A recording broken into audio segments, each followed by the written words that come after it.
Eu nunca imaginei que me tornaria a cuidadora da minha avó aos 28 anos. Eu tinha uma carreira promissora como engenheira ambiental em Chicago, um apartamento pequeno, mas moderno, e uma vida que finalmente estava entrando nos eixos depois de anos de trabalho duro. Mas tudo mudou quando a vovó Eli me ligou para dizer que tinha caído e quebrado o quadril. Não é nada sério, Sam, ela insistiu ao telefone. Sua voz estava fraca, apesar de tentar parecer forte. O médico disse que vou ficar bem depois de um pouco de descanso. Mas eu sabia que não era bem assim. Aos 84 anos, um quadril quebrado era algo sério. E a vovó Eli morava sozinha na antiga fazenda da família, no interior de Oklahoma, a uns 20 quilômetros do hospital mais próximo e longe de qualquer parente. A fazenda de 100 acres estava na nossa família há 3 gerações. A agricultura mesmo já tinha parado fazia anos, desde que o vovô morreu.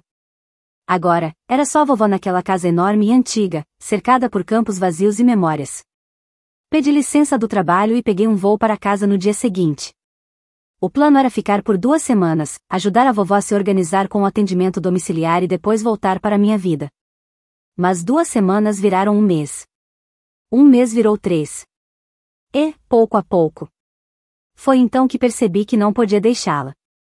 Você está jogando sua vida fora, declarou minha mãe durante uma de suas raras visitas. Ela tinha se mudado para Phoenix anos atrás, preferindo o calor do deserto ao pó de Oklahoma. A vovó Eli precisa estar em uma casa de repouso. Você precisa focar na sua carreira.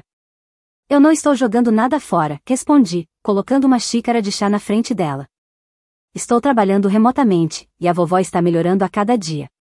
Mamãe não aceitava a ideia de uma engenheira cuidando de uma idosa e de uma fazenda que era, na visão dela, um poço de dinheiro desperdiçado.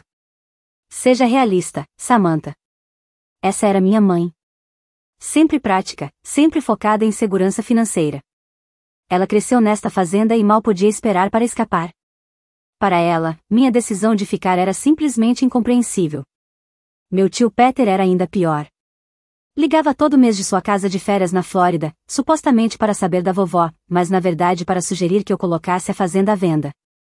Essa propriedade vale muito dinheiro, Sam, ele dizia, como se eu não soubesse. Não era pela casa, que já estava caindo aos pedaços, mas pelo terreno. Os incorporadores imobiliários a comprariam num piscar de olhos. A vovó poderia viver confortavelmente em uma boa instituição, e ainda sobraria muito. Por muito, ele queria dizer sua herança. Tio Peter nunca escondeu que, como único filho da vovó, achava que merecia a maior parte do que ela deixasse para trás. Depois, havia meus primos, Jéssica e Mark. Eles apareciam nos feriados, trazendo presentes caros e vozes animadas, enchendo a casa tranquila da vovó com uma alegria forçada, antes de desaparecerem de volta para suas vidas ocupadas. Nunca ficavam tempo suficiente para ajudar com a fisioterapia ou o controle dos medicamentos da vovó. Certamente, nunca tiveram que esvaziar uma bacia ou ajudá-la a tomar banho nos dias em que ela estava fraca demais para fazer isso sozinha. Você é uma santa, Sam, Jéssica dizia, beijando minha bochecha no ar antes de ir embora. Eu não sei como você consegue. Você não fica entediada aqui, sem nada acontecendo? Mas havia muita coisa acontecendo. Só não era o tipo de agitação que Jéssica reconheceria. Tinha a vovó, recuperando, pouco a pouco, a capacidade de andar sem ajuda. Tinha a vitória do dia em que ela conseguiu subir as escadas sem sentir dor. Tinha o jardim que plantamos juntas, com a vovó dirigindo tudo da cadeira enquanto eu cavava a terra fértil de Oklahoma. E tinham as histórias. Nas noites tranquilas, sentadas na varanda, assistíamos ao pôr do sol sobre os campos vazios, e a vovó Eli me contava sobre sua vida. Histórias que eu nunca tinha ouvido antes. Ela me falou sobre como conheceu o vovô em um baile, durante a Segunda Guerra Mundial. Sobre os primeiros anos na fazenda, quando a seca quase os arruinou. Sobre as empresas petrolíferas que, décadas atrás, tentaram comprar os direitos minerais da nossa terra, e sobre como o vovô recusou sem hesitar. Edgar sempre disse que esta terra era o nosso legado, não algo a ser explorado, explicou ela, suas mãos enrugadas amassando a colcha no colo. Ele queria passá-la intacta, do jeito que o pai dele passou para ele. O que ela não me disse, o que nenhum de nós sabia, era que o vovô não tinha simplesmente recusado aquelas empresas. Ele tinha feito um tipo de acordo completamente diferente. Descobri isso 1 ano depois, quando a vovó Eli faleceu pacificamente, enquanto dormia. Eu estive com ela até o fim, segurando sua mão enquanto ela adormecia, sussurrando que ela era amada. A dor de perdê-la foi aguda, profunda. uma dor física, que tornava difícil até respirar. O funeral aconteceu na pequena igreja onde a vovó frequentou os cultos por mais de 60 anos. Os bancos estavam cheios de vizinhos e amigos, pessoas cujas vidas ela tocou com sua gentileza silenciosa. Minha família também estava lá. Claro, minha mãe veio de Phoenix, o tio Peter da Flórida, e os primos Jessica e Mark de suas respectivas cidades. Vocês parecem exaustos, minha mãe comentou, me olhando de cima a baixo. Amy, quando foi a última vez que você cortou o cabelo direito? Ignorei a pergunta, cansada demais para lidar com o tipo de preocupação dela.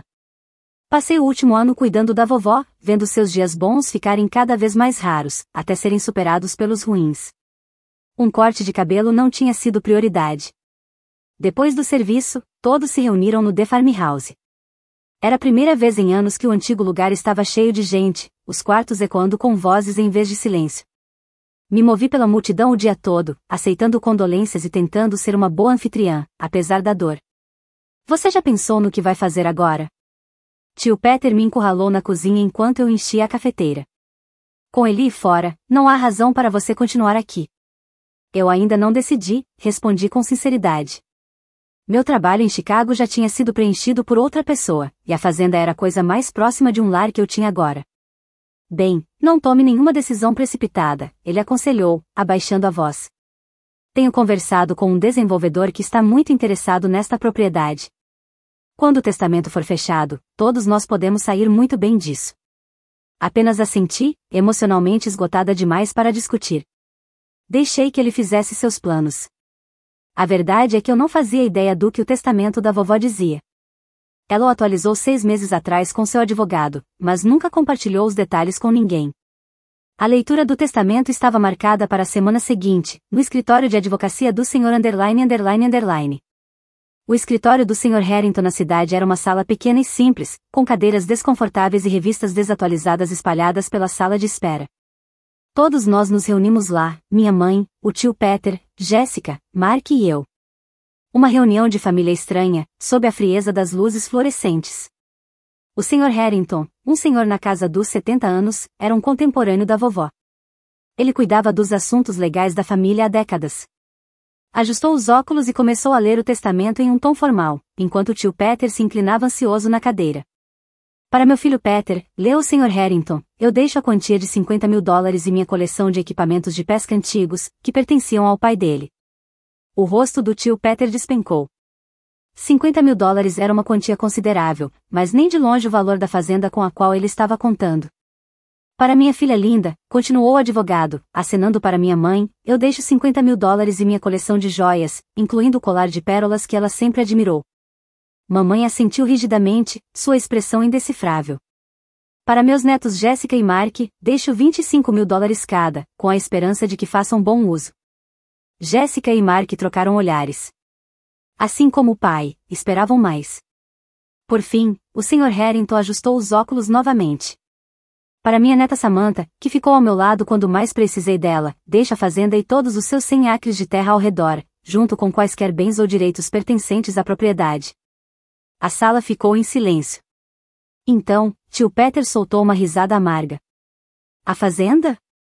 Aquela casa caindo aos pedaços? Esses campos não produzem uma safra há anos. Ele balançou a cabeça, mas logo estreitou os olhos. A terra sozinha deve valer alguma coisa. Mamãe me lançou um olhar calculista. Especialmente se aquele desenvolvedor ainda estiver interessado.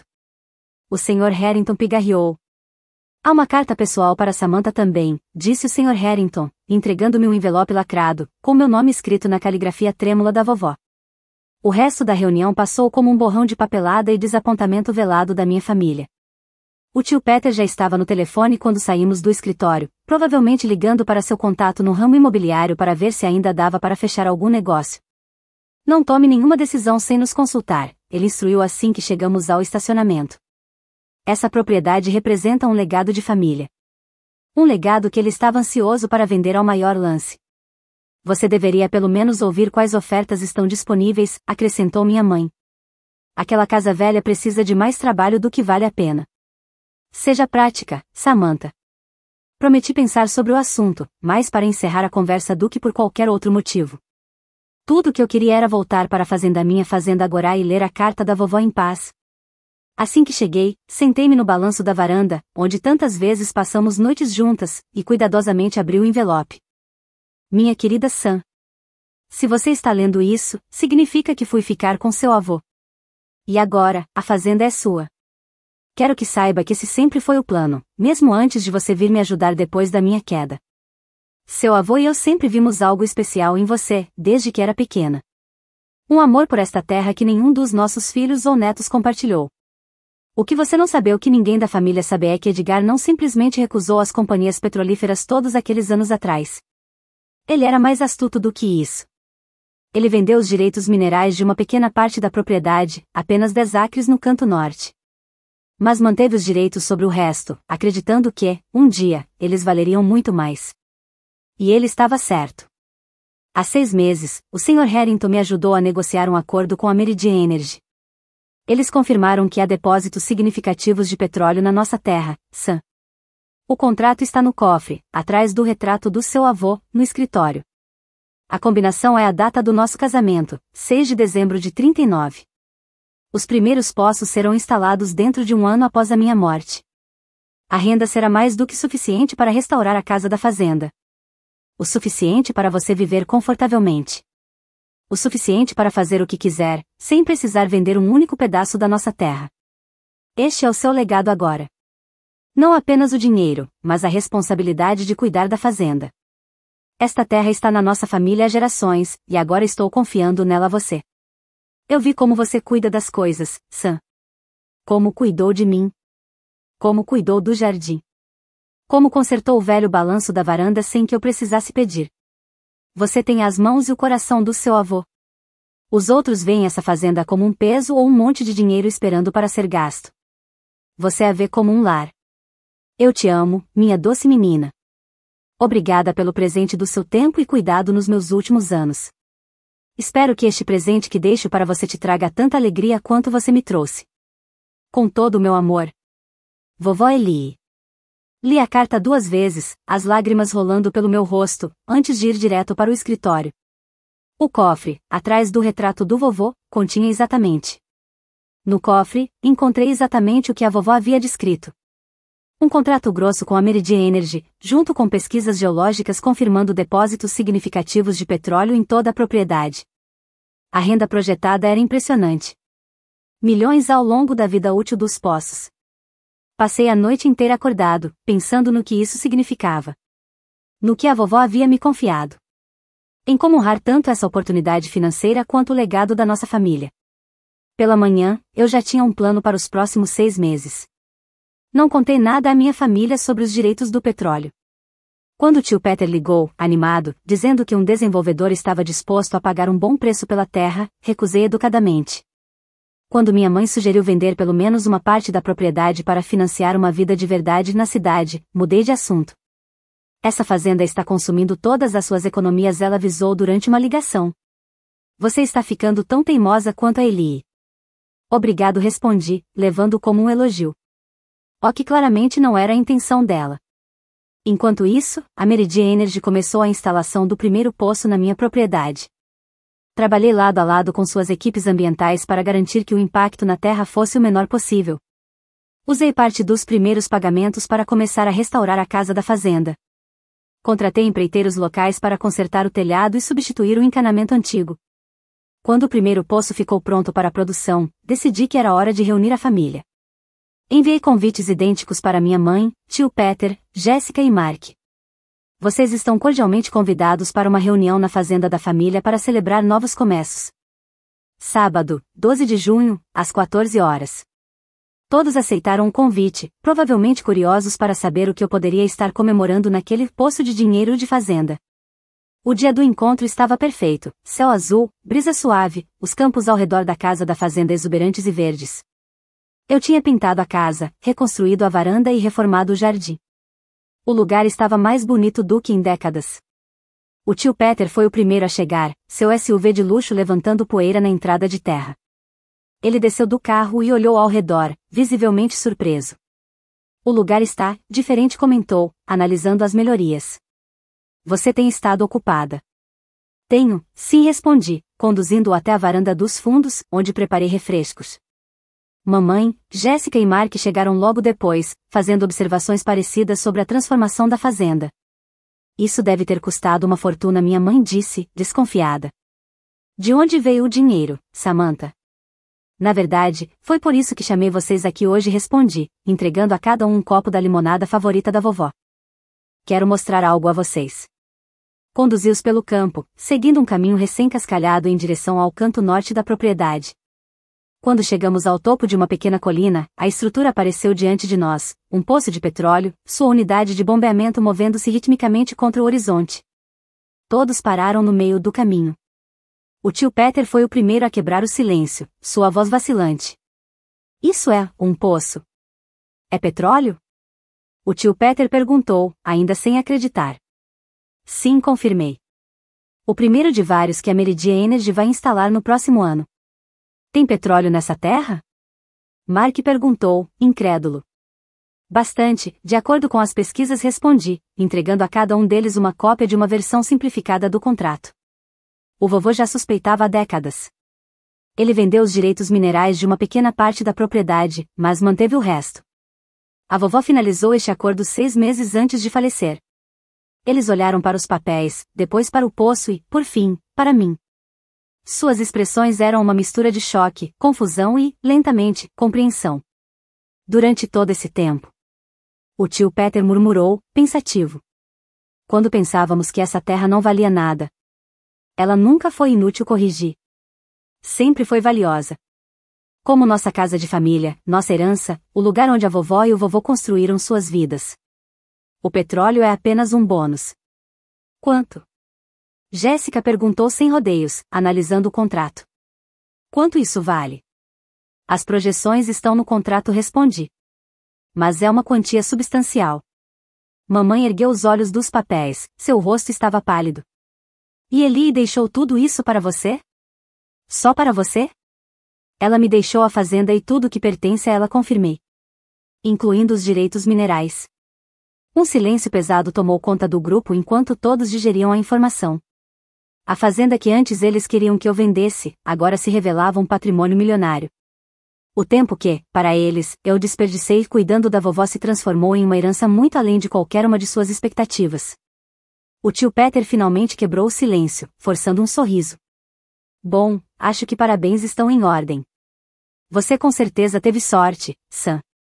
Não foi sorte, respondi com firmeza. A vovó fez uma escolha. Assim como eu estou fazendo agora.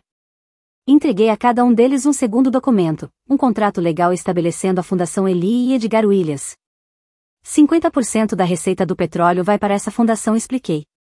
A missão dela é apoiar a agricultura sustentável, a conservação ambiental e o cuidado com idosos neste condado. Estou criando isso em nome da vovó e do vovô. Mamãe franziu a testa. E os outros 50%? São meus, respondi simplesmente. Para manter esta fazenda, viver minha vida e garantir que essa terra continue na família para as próximas gerações, assim como a vovó e o vovô queriam. Mark cruzou os braços e me encarou. Você poderia vender tudo agora e nunca mais precisar trabalhar. Por que se agarrar a este lugar? Olhei ao redor, para os campos ondulados, a velha casa da fazenda ao longe, o grande carvalho onde o vovô construiu um balanço décadas atrás. Porque algumas coisas valem mais do que dinheiro, respondi. A vovó sempre dizia que a verdadeira riqueza não é o que você tem, mas quem você é. Minha família ficou mais uma hora, fazendo perguntas sobre o negócio do petróleo, a fundação e meus planos para a fazenda. A conversa foi tensa, cheia de sentimentos não ditos, arrependimento, ressentimento flutuando no ar como sombras invisíveis. As palavras de parabéns foram poucas e meio forçadas, mas eu não liguei. Eu não os tinha convidado para me bajularem ou para fazê-los se sentirem culpados. Os chamei porque, apesar de tudo, ainda eram minha família.